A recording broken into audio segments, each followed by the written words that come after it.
AR Rahman அவர்கள் 1992 தான் அறிமுகமாகறாங்க ரோஜா படத்தின் மூலமா அப்படின்னு எல்லாருமே சாதாரணமாக சொல்லிட்டு போயிடுறாங்க. நீங்கள் இப்போ சொன்னீங்க பாருங்கள், 1992 அந்த காலகட்டத்தில் தமிழ் திரை இசை உலகினுடைய சக்கரவர்த்தியாக இருந்தவர் தான் இசைஞானி இளையராஜா அவர்கள். அந்த வருஷத்தில் மட்டும் அவர் இசையமைச்சு 42 படங்கள் வெளில வந்தது. 42 படங்களுமே பாடல்களால் ஹிட்டான படம். 92 வரைக்கும் இசையமைச்ச இசையமைப்பாளர்கள் எல்லாருமே அதிகமாக பயன்படுத்தின தாளவாதி எதுன்னு கேட்டிங்க, தபேலா பயன்படுத்திருப்பாங்க. தபேலா, மிருதங்கம் இதெல்லாம் அதிகமாக பயன்படுத்தியிருப்பாங்க. குறிப்பாக இசைஞானி இளையராஜா சார் வந்து நிறைய தபேலா சாங்ஸு, ரகுமான் சார் இவங்களையெல்லாம் தாண்டி நிற்கணும்னு ஒரு முடிவெடுத்தார். அவர் ரோஜா படத்தில் இசையமைச்ச பாடல்கள் எல்லாத்தையும் கேட்டு பாருங்கள், எந்த பாடல்லையுமே தபேலா ஒலி இருக்கவே இருக்காது. உயிரும் நீயே, உறவும் நீயே, உடலும் நீயே தாயே அப்புறம் உன்னிகிருஷ்ணன் சார் குரலில் வந்து பாட்டு ரொம்ப முக்கியமான பாட்டுங்க. இந்த பாட்டுக்கு ரிதம் பேக்கேஜ் அப்படி கொடுத்துருப்பாருங்க. அப்படியே அப்படியே மௌனமே இசையாக கொண்டு வந்து வச்ச மாதிரி ஏஆர் ரகுமான் சார் அப்படி பண்ணியிருப்பார். அப்படி வந்து ஒரு தான் பயன்படுத்தின ரிதம் பேட்டர்னில் அவர் செஞ்ச புதுமை தான். சாகுல் ஹமீது சார் குரல் வந்து தமிழ் திரை இசை உலகுக்கு கிடைச்ச ஒரு ஒரு வரப்பிரசாதம்னா யூனிக்கான வாய்ஸ். பின்னணி இசையாக குரல்களை மட்டுமே பயன்படுத்தியிருப்பார். பிரமாதமாக ஒரு கொயரை வந்து அந்த பாட்டு முழுக்க ஒலிக்க வச்சிருப்பாரு ரகுமான் சார். கார வீட்டு திண்ணையில கறிக்கு மஞ்சள் அரைக்கையில, மஞ்சள் அரைக்கையில மனச அரைச்சவாளை அப்படி இன்னொரு ட்ராக் ஓடிக்கிட்டே இருக்கும்.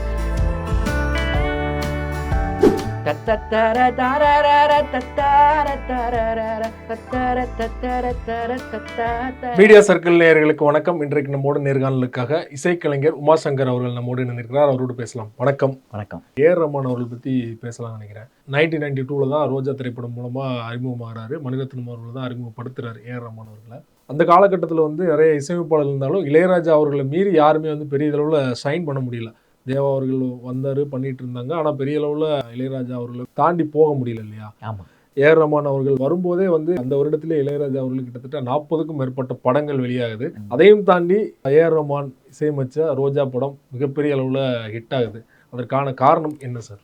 ஏஆர் ரஹ்மான் அவர்கள் 1992 தான் அறிமுகமாகறாங்க ரோஜா படத்தின் மூலமா அப்படின்னு எல்லாருமே சாதாரணமாக சொல்லிட்டு போயிடுறாங்க. நீங்கள் இப்போ சொன்னீங்க பாருங்கள், 1992 அந்த காலகட்டத்தில் தமிழ் திரை இசை உலகினுடைய சக்கரவர்த்தியாக இருந்தவர் தான் இசைஞானி இளையராஜா அவர்கள். அந்த வருஷத்தில் மட்டும் அவர் இசையமைச்சு 42 படங்கள் வெளில வந்தது. 42 படங்களுமே பாடல்களால் ஹிட்டான படம். மன்னன், தேவர் மகன், அந்த மாதிரி நிறைய படங்கள் வந்து வெற்றி பெற்ற, ஆவாரம்பூ அப்படின்னு படங்கள்லாம் பாடல்களால் ஜெயிச்ச படம். கிட்டத்தட்ட 50-60 படங்கள் வருதுன்னா அதில் 42 படங்கள் வந்து இளையராஜா சார். ஆமாம் ஆமாம். அந்த வருடத்தில் ஏஆர் ரஹ்மான் சார் ஒரு படத்தில் இசையமைக்கிறார், ரோஜாங்கிற ஒரு படத்தில் இசையமைக்கிறார்.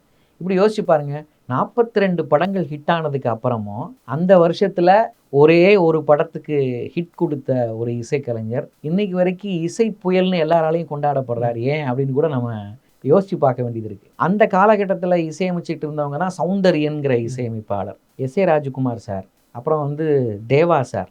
இளையராஜா சார் பேர்லேயே 10 இசையமைப்பாளர்கள் வந்து அப்போ அந்த காலகட்டத்தில் வந்தாங்க. யுவராஜா, கண்மணி ராஜா. ஏன் அப்படின்னா ராஜா சார் பேர் வச்சுட்டு வந்தால் நம்ம ஹிட் ஆகிடும் அப்படின்னு ஒரு நம்பிக்கையில் நிறைய பேர் வந்தாங்க. ஆனால் அவங்களாலலாம் பெருசாக ஹிட் கொடுக்க முடியல, ட்ரெண்ட் செட்டராக அவங்களால மாற முடியல. ஏன் மாற முடியலங்கிறதுக்கு அவங்களே ஒரு பேட்டியில் பதில் சொல்லியிருந்தாங்க. என்ன சொல்லியிருந்தாங்கன்னா, இளையராஜா சார் இசையினுடைய பாதிப்பு இல்லாமல் நாங்கள் இசையமைக்க முடியலன்னு சொன்னாங்க. அப்படிதான் சொன்னாங்க அவங்களேன்னு.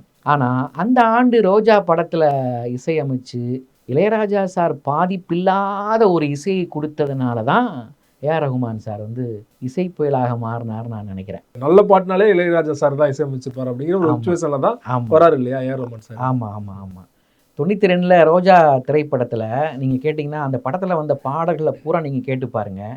அந்த பாடல்களுக்கு அவர் கொடுத்த ரிதம் பேக்ரவுண்டில் ரொம்ப சில முக்கியமான இந்த இசை பின்னணியை நாம் கவனிக்க வேண்டியது இருக்கும். 92 வரைக்கும் இசையமைச்ச இசையமைப்பாளர்கள் எல்லாருமே அதிகமாக பயன்படுத்தின தாளவாதி எதுன்னு கேட்டிங்கன்னா தபேலா பயன்படுத்தியிருப்பாங்க. தபேலா, மிருதங்கம் இதெல்லாம் அதிகமாக பயன்படுத்தியிருப்பாங்க.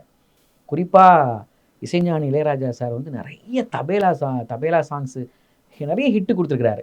மேடையில் மெல்லிசை கச்சேரிகளில் பாடுற நாங்கள், செவ்வியல் இசை நிகழ்வுகளில் பங்கேற்கிறவங்க எல்லாருமே ராஜா சார் பாட்டா இது தபேலா சாங்கா அப்படின்னே கேட்போம்.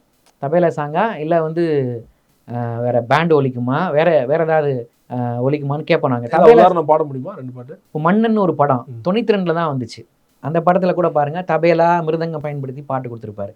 அம்மா என்றழைக்காத உயிரில்லையே, அம்மாவை வணங்காது உயர்வில்லையே.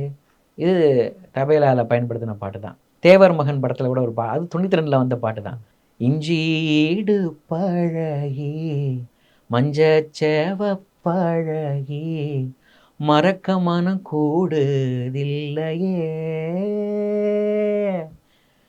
தபேலா கடம் இதெல்லாம் பயன்படுத்தி தான் அந்த பாட்டு வந்திருக்கும். இப்படி நிறைய பாடல்கள் சொல்லிக்கிட்டே போகலாம் தபேலாவில்.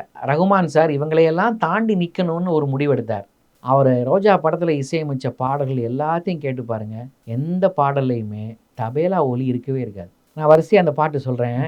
சின்ன சின்ன ஆசைன்னு அதில் ஒரு பாட்டு இருக்குது. சின்ன சின்ன ஆசை சிறகடிக்க ஆசை. அந்த பாட்டுக்கு பின்னாடி ஒரு ரிதம் செட்டப் கொடுத்துருப்பாரு. ஜின் டக் டக் டக் டக் ஜின் ஜின் டக் டக் டக். அந்த ரிதம் வந்துக்கிட்டே இருக்கும். அந்த ரிதம் செட்டப் வந்து முதல்ல உலகத்தில் அந்த இசை ஒலியை வந்து உருவாக்குனவர் யாருன்னு கேட்டால் ஜமைக்கா நாட்டினுடைய இசை போராளி பாப் மார்லிங்கிறவர் தான். அவர் வந்து கிட்டார் எடுத்துக்கிட்டு கிட்டாரில் வரக்கூடிய ரிதம் பேட்டர்ன் அது. நோ விமன் நோ க்ரைன்னு ஒரு பாட்டு பாடியிருப்பார். உலகத்தில் பெண்களுக்கு எதிராக நடக்கப்படுகிற குற்றங்களை அடிப்படையாக வச்சு பெண்களுக்கு ஆதரவாக நான் என்றைக்குமே இருப்பேன் அப்படின்னு சொல்லி நோ விமன் நோ க்ரை அப்படின்னு அவர் பாடுவார். அந்த கிட்டாரை வச்சுக்கிட்டு டக் டக் டக் அப்படின்னு பாடுவார் அவர். அந்த ஒலியை அந்த அடிப்படையாக வச்சு இந்த பாட்டுக்கு பின்னணி இசையாக கொடுத்துருப்பார். அந்த பாட்டோட சிச்சுவேஷன் உங்களுக்கு தெரிஞ்சிருக்கும். அதே மாதிரி தான் இருக்கும். கதாநாயகி ரொம்ப சந்தோஷமா பெண் பார்க்கிற படலத்துக்கு முன்னாடி நீங்க அதையும் கவனிக்கணும். அந்த படத்துல பெண் பார்க்க அரவிந்த் சாமி வருவார் நினைக்கிறேன். அந்த படத்துல அதுக்கு முன்னாடி கதாநாயகி மதுபாலா நினைக்கிறேன், அவங்களோட ஆசையெல்லாம் சொல்ற மாதிரி அவங்க வந்து ஒரு நீர்நிலையில குளிச்சுக்கிட்டு ரொம்ப ஹாப்பியா ஜாலியா இருப்பாங்க. எப்படி பெண்களுக்கு எதிராக நடக்கிற குற்றங்களை கண்டிச்சு வந்து பாப் மார்லி அந்த இசை வடிவத்தை கொண்டு வந்தாரோ அதை அப்படியே ஒரு பெண்ணினுடைய விடுதலைக்காக மகிழ்ச்சிக்காக அந்த ரிதம் பேட்டர்னை கொண்டு வந்து ஏ.ஆர். ரகுமான் சார் பயன்படுத்தினார் அப்படின்னு நான் நினைக்கிறேன். நான் அப்போ அதுல பாருங்க, ஆமா அதுல தபேலா இருக்காது, சின்ன சின்ன ஆசையில. அதே படத்துல வந்து இன்னொரு பாட்டு, புது வெள்ளை மழை இங்கு பொழிகின்றது இன்ப கொள்ளை நிலா உடல் நனைகின்றது அப்படின்னு ஒரு பாட்டு. அந்த பாட்டையும் பாருங்க தபேலாவே வராது. நவீன இசை கோர்வைகளை இசை ஒலிகளை பயன்படுத்தி அந்த பாட்டை கொடுத்துருப்பார். அதே படத்தில் இன்னொரு பாட்டு, காதலியை பிரிந்த சோகத்தில் பாடுவார். தீவிரவாதிகளால் கடத்தப்பட்டு ஒரு இடத்துல இருப்பார். அப்போ பாடுவார், காதல் ரோஜாவே எங்கே நீ எங்கே கண்ணீர் வழியுதடி கண்ணே. எஸ்பி பாலசுப்ரமணியம் அவர்கள் பாடின பாட்டு. அதுலேயும் பாருங்கள் தபேலா இருக்காது. அதில் ஒரு கிளப் சாங் மாதிரி ஒரு பாட்டு வரும், ருக்குமணி ருக்குமணி அக்கம் பக்கம் என்ன சத்தம் ஓ ஓ அப்படின்னு ஒரு பாட்டு வரும். எல்லா பாடல்களுமே தபேலா வந்து திட்டமிட்டு தான் தவிர்த்தாரா? ஆமாம், நான் என்ன கேட்டால் திட்டமிட்டு தவிர்த்தாருன்னு தான் சொல்லுவேன். அந்த படத்தில் ஒரு நாட்டுப்பற்றை வலியுறுத்துற மாதிரி ஒரு பாட்டை ஹரிஹரன் சார் பாடியிருப்பார். தமிழா தமிழா நாளை நம் நாளே அப்படின்னு பாடு. அதுலேயும் தபேலா வராது. ஹரிஹரன் சாரோட முதல் பாடல் அதுதான். ஆமாம், அதுலேயும் தபேலா வராது. அப்போ திட்டமிட்டே தபேலாவை தவிர்க்கணும். ஏன்னா இது வரைக்கும் ஒரே மாதிரி ரிதம் பேட்டர்ன்லேயே பாடல் கொடுத்துட்டே வந்துட்டாங்க. அதிலிருந்து நாம் வந்து மாறி புதிய தடம் பதிச்சாதான் புது ட்ரெண்டை உருவாக்க முடியும்னு நினச்ச ரகுமான் ஒரு புதிய தடம் பதிச்சார். மக்களும் அதே பேட்டர்ன்ல கேட்டு பழகிருப்பாங்க. அவங்க ஒருவேளை வந்து இதை ரசிக்காம கூட போயிருக்கலாம் அப்படிங்கிற ஒரு தாட் ஒரு ஆரம்பத்துல இருந்திருக்குமா? நம்ம வந்து வித்தியாசமா ஒரு முயற்சி பண்றோம், இது மக்கள் ஏத்துப்பாங்களா அப்படிங்கிற ஒரு டவுட் இருந்திருக்குமா? நிச்சயம் இருந்திருக்காது. ஏன் இருந்திருக்காதுன்னு சொல்றேன் அப்படின்னா, ஏ.ஆர். ரகுமான் சார் வந்து எம்எஸ்வி சார் ட்ரூப்ல, இளையராஜா சார் ட்ரூப்ல, ஏன் அதற்கு இடைப்பட்ட காலத்துல எஸ்.ஏ. ராஜகுமார் சார் கூட, டி ராஜேந்தர் சார் கூட, இவங்க கூடலாம் மேடை நிகழ்ச்சிகள்ல இசை நிகழ்ச்சிகள்ல கம்போசிங்ல எல்லாம் உட்காந்து அவங்க கூடலாம் ஒர்க் பண்ணவர் தான். அப்போ அவருக்கு தெரியும்ல, தெரியும். புதியதோ ஒரு உலகு செய்வோம்னு பாவேந்தர் பாரதிதாசன் சொன்ன மாதிரி புதுசா யார் கொடுத்தாலும் அதை வந்து இந்த மக்கள் ஏற்றுப்பாங்க அப்படின்னு கண்டுபிடிச்சி தான் புது ட்ரெண்டை கொடுத்தாரு அப்படின்னு நான் நினைக்கிறேன். நான் இப்படி ஒரு புதிய ஒரு ட்ரெண்டை உருவாக்குனதில் ஏஆர் ரகுமான் அவர்களுக்கு முக்கிய பங்கு உண்டு. நிறைய தாளவாத்தியத்தை பயன்படுத்தி தான் பாட்டு கொடுக்கணும்னு அவசியம் இல்லை. சில இன்ஸ்ட்ருமெண்ட்ஸை மட்டும் பயன்படுத்தி கூட அந்த பாடலை வந்து மக்கள் மத்தியில் கொண்டு போய் சேர்த்துடலான்னு நிரூபித்தவர் ஏஆர் ரகுமான் சார். சில பாடல்களில் ரிதம் பெருசாக இருக்காது. இப்போ நான் கூட சொன்னேன், தபேலா இசையே பயன்படுத்தாமல் பாடல்கள் கொடுத்தாருன்னு சொன்ன பாருங்க. உழவன்னு ஒரு படம், அந்த படத்தில் ஒரு பாட்டு வந்தது, கேஜே ஜேசுதாஸ் அவர்கள் குரலில் வந்த பாட்டு. கதாநாயகனுடைய அம்மா தவறிடுவாங்க. அப்போ கதாநாயகன் பாடுற மாதிரி வாலி சாருடைய வரிகளில் அந்த பாட்டை வந்து ஜேசுதாஸ் சார் பாடியிருப்பார். பாட்டு இப்படி தான் ஆரம்பிக்கும். என்னாத்தா பொன்னாத்தா என்னத்தான் விட்டு போனா, என்கிட்ட சொல்லாம எங்காத்தா எங்க போனா. பாட்டு முழுக்க இந்த மாதிரி ஒரு ஒரு ஒரு சவுண்டு மட்டும், ஏதோ ஒரு நீர்த்துளி, சரியா சொல்ல போனால் கண்ணீர் துளி மட்டும் விழுற மாதிரி ஒரு சவுண்டு வருமோ அப்படின்னு கூட நான் நினச்சிருக்கிறேன். நான் என் கற்பனைக்கு அது தோணிருக்கு. மூத்த மகன் மணமாலையிட்டு பார்த்திட காத்திருந்தா, அப்படியே அந்த பாட்டு அப்படி போய்கிட்டே இருக்கும். அந்த பாட்டு முழுக்க தாளக்கருவி பெருசாக கையாண்டிருக்க மாட்டார், ஆனால் மௌனத்தை முழுக்க அப்படியே இசையாக அப்பி நமக்கு கொடுத்துருப்பாரு ரகுமான் சார் அப்படின்னு நான் நினைக்கிறேன். நான் அப்போ அவ்வளவு ஒரு மௌனத்தை வந்து அந்த பாட்டுக்கு வந்து பேக்ரவுண்டாக கொடுத்து கேட்கிறவர்களுடைய அப்படியே மெய்மறக்க செய்கிற ஒரு அனுபவத்தை வந்து ரகுமான் சார் பண்ணியிருப்பார். அதே படத்தில் இன்னொரு பாட்டு எஸ்பிபி சார் பாடியிருப்பார். பெண்ணல்ல பெண்ணல்ல ஊதாப்பூ சிவந்த கண்ணங்கள் ரோசாப்பூ அப்படின்னு ஒரு பாட்டு கொடுத்துருப்பார். தபேலா இசையே பயன்படுத்தியிருக்க மாட்டார்னு சொல்ல வந்தேன் பாருங்க. தபேலா இசையை பயன்படுத்தியிருப்பார், ஆனால் தேவையான இடங்களில் மட்டும் அதை ஒலிக்க வச்சுருப்பார். சில இடங்களில் மட்டும். இப்போது சில பாடல்களில் 92க்கு முன்னாடி வந்த பாடல்களில் நீங்கள் பார்த்துருப்பீங்க, ஆரம்பத்தில் ஒலிக்கக்கூடிய அந்த ரிதம் பேட்டர்ன் கடைசி வரைக்கும் வரும். இப்போது கிழக்கு வாசல்னு ஒரு படத்தில் ஒரு பாட்டு வந்துச்சு, பச்சை மலை பூவு நீ உச்சி மலத்தேன்னு குத்தங்குறை ஏது நீ நந்த வனத்தேரு, அழகே பொண்ணு மணி சிரிச்சா வெள்ளி மணி கிளியே கண்ணூரங்கு தூரி தூரி ஓய், இப்படி ஒரு பாட்டு வந்துச்சு சார், இளையராஜா சார் இசையில். இந்த பாட்டை பாருங்கள், இருந்து ஆரம்பித்து தபேலா ஒலிச்சிக்கிட்டே இருக்கும். சில இடத்துல வராது, சில இடத்துல வந்துகிட்டு இருக்கும், ஆனால் கடைசி வரைக்கும் அந்த ரிதம் பேட்டர்ன் ஒரே மாதிரி இருக்கும். ரகுமான் சார் ரிதம் பேட்டர்னில் சேஞ்ச் பண்ணிக்கிட்டே இருப்பார் பாருங்கள். ஒரு பாட்டுலையும் ரிதம் பேட்டர்ன் மாற்றி மாற்றி மாற்றி மாற்றி மாற்றி வச்சுக்கிட்டே இருப்பார். பவித்ரான்னு ஒரு படங்க, அந்த படத்தில் ஒரு பாட்டு கொடுத்துருப்பார் உன்னிகிருஷ்ணன் சார் குரலில்.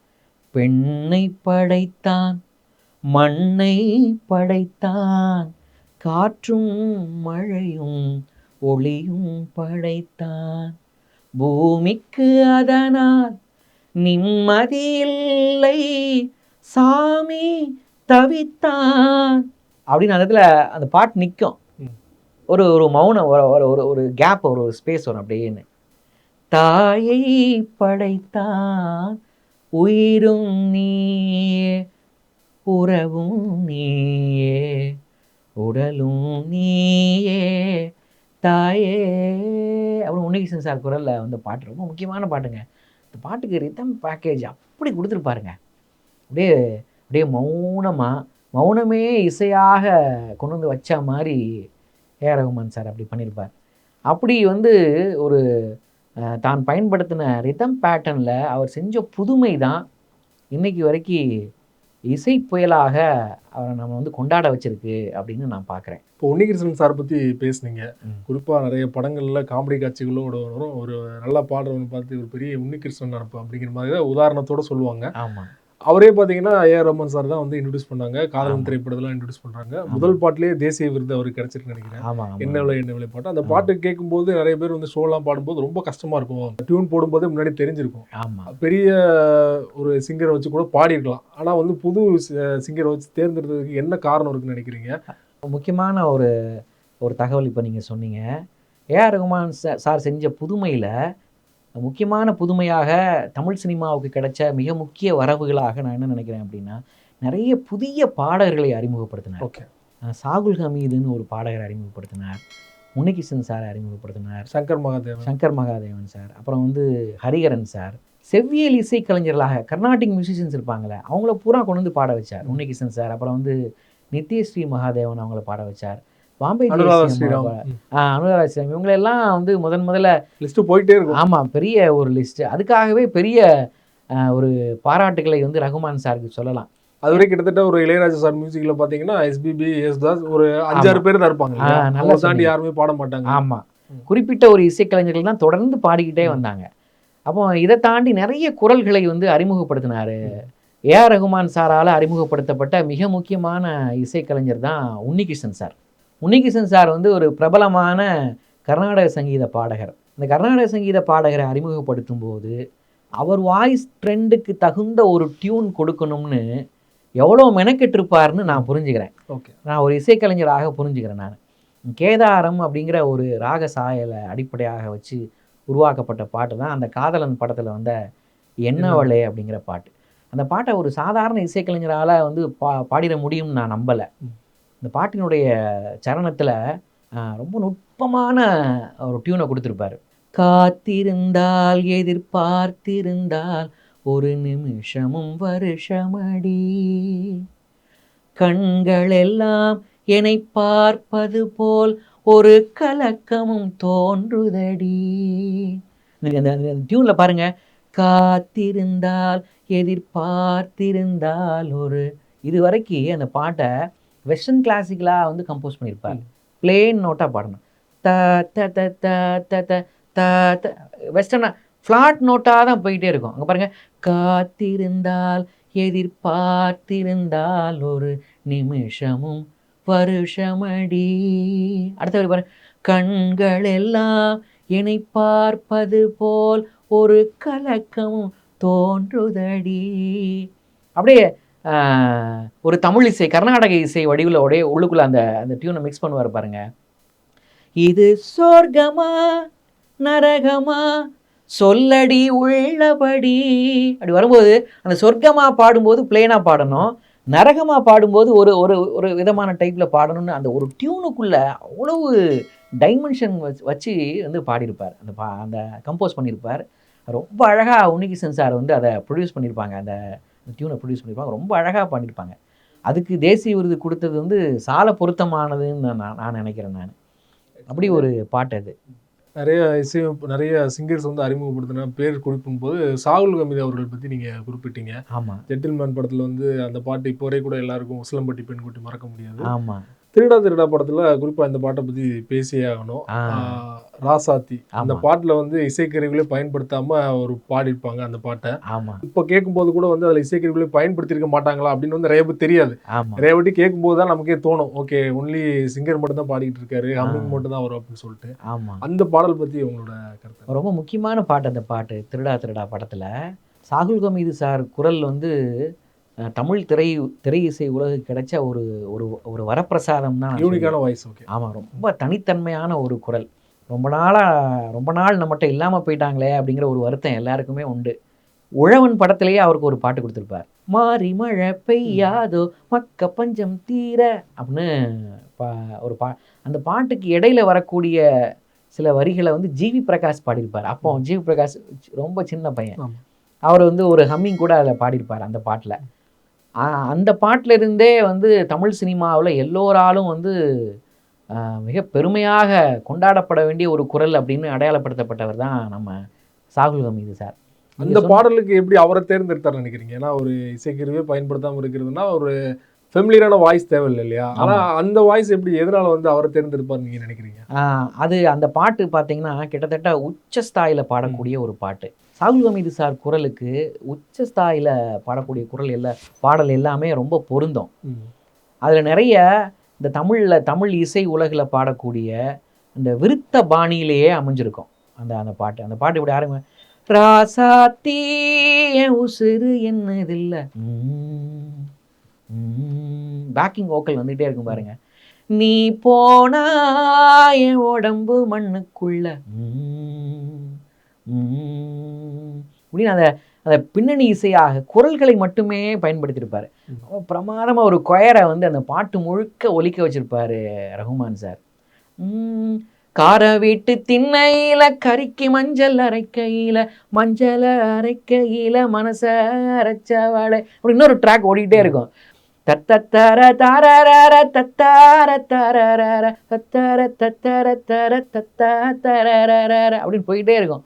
ரொம்ப அழகா அந்த சொடக்கு போடுறத, கைத்தட்டல் ஒலிய இதெல்லாம் வந்து ஒரு கூட்டு இசையாக, கூட்டு குரல் இசையாக கொயரா பயன்படுத்தி அந்த பாட்டை வந்து அபாரமான ஒரு பாடலாக வந்து கொடுத்துருப்பார். மறக்க முடியாத ஒரு பாட்டு.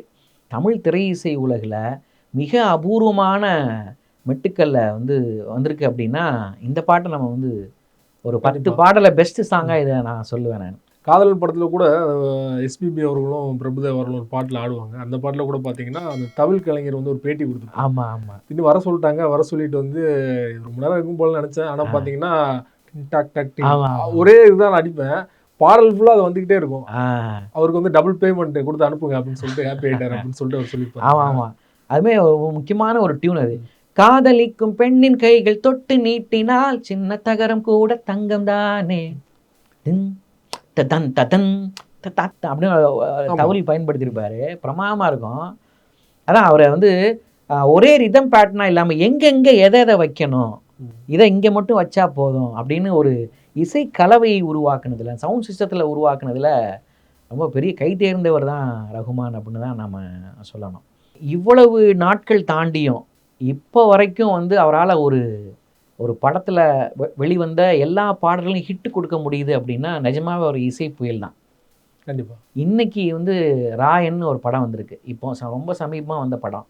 அந்த படத்தில் கூட ஒரு மெலடி சாங் ஒன்று 2 பாட்டு கொடுத்துருப்பாரு.